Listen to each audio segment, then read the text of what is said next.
मध्यरात्री सलग 4 भूकंपाचे धक्के. हिंगोली, नांदेड, परभणीसह लातूर जिल्ह्यातील नागरिकांमध्ये भीतीचे वातावरण निर्माण झाले. नेमकं काय घडलं? किती होती भूकंपाची तीव्रता? आणि प्रशासनाने नागरिकांना कोणतं महत्त्वाचं आवाहन केलंय? पाहूयात हा विशेष रिपोर्ट. नमस्कार, आपण पाहताय न्यूज कट्टा एक्सप्रेस. चॅनलला अजूनही सबस्क्राईब केलं नसेल तर चॅनलला सबस्क्राईब नक्की करा. पाहूयात आता सविस्तर बातमी. राज्यातील हिंगोली, नांदेड आणि परभणी जिल्ह्यांमध्ये 9 जुलै 2026 रोजी पहाटे भूकंपाचे सलग 4 सौम्य धक्के जाणवले.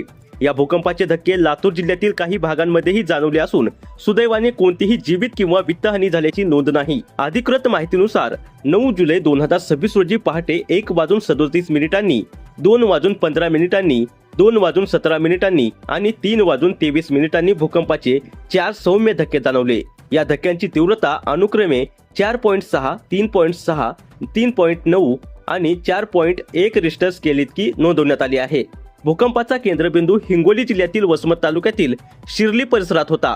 प्राथमिक माहितीनुसार हिंगोली, नांदेड आणि परभणी जिल्ह्यांमध्ये कोणतीही जीवितहानी अथवा वित्तहानी झाली नाही. दरम्यान या भूकंपाचे सौम्य धक्के लातूर जिल्ह्यातील लातूर शहर, निलंगा, चाकूर आणि अहमदपूर या भागांमध्येही जाणवले. लातूर जिल्हा प्रशासनाने दिलेल्या माहितीनुसार त्या ठिकाणीही कोणती जीवितहानी किंवा वित्तहानी झाल्याची नोंद नाही. प्रशासनाने नागरिकांना भूकंपाच्या वेळी घाबरून न जाता तात्काळ मोकळ्या जागेत जाण्याचे आवाहन केले आहे. विशेषतः दगडमातीच्या किंवा कच्च्या बांधकामाच्या घरांमध्ये राहणाऱ्या नागरिकांनी अधिक सतर्क राहावे असेही प्रशासनाने म्हटले आहे. तसेच अफवांवर विश्वास न ठेवता केवळ प्रशासनाने दिलेल्या अधिकृत सूचना आणि माहितीलाच प्राधान्य द्यावे असे आवाहन लातूरचे पालकमंत्री शिवेंद्रसिंहराजे भोसले आणि जिल्हाधिकारी डॉक्टर भारत बाष्टेवाड यांनी केले आहे.